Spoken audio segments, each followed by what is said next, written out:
د فاروقیه نور المدارس په دستربندي غونډه کې د علماء کرامو، حافظانو او قاریانو ویاړلې دستربندي ترسره شوه. د کندهار ولایت پنجوایي ولسوالۍ اړوند د فاروقیه نور المدارس په جامع مدرسه کې د علم، حافظانو او قاریانو د دستربندي په ویاړ یوه پرتمینه او درنه غونډه ترسره شوه. په دې غونډه کې د پنجوایي ولسوالۍ د پوهنې امیر الحاج مولوي محب الله سادات صاحب، د یادې ولسوالۍ ولسوال مولوي عبدالرزاق ابوالامین صاحب په ګډون د سیمې ګڼ شمېر مخورو، د مدرسې استادانو، دیني عالمانو، حافظانو، قاریانو، د سیمې اوسیدونکو او یو شمېر مسؤلینو ګډون کړی وو. غونډه د قرآن کریم په سپېڅلو آیاتونو پیل شوه چې وروسته یې د مختلفو دیني موضوعاتو په اړه علمي او اصلاحي ویناوې وړاندې شوې. د غونډې په لړ کې د پنجوایي ولسوالۍ د پوهنې امیر الحاج مولوي محب الله سادات صاحب ګډونوالو ته د امیر المؤمنین حفظه الله ځانګړی پیغام ولوست. په دې پیغام کې د دیني علم پر ارزښت او د هغه د زده کړې پر فضیلت ټینګار شوی وو. نوموړي له ټولو فاضلانو سره د مبارکۍ ترڅنګ هغوی ته سپارښتنه وکړه چې د زده کړو په عملي کولو سره دي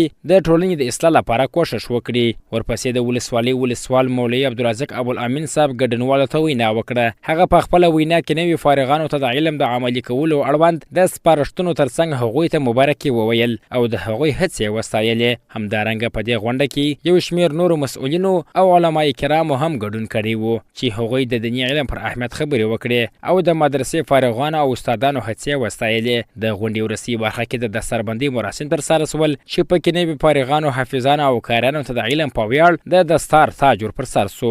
دغه غونډه د دعا په ویلو سره پای ته ورسېده.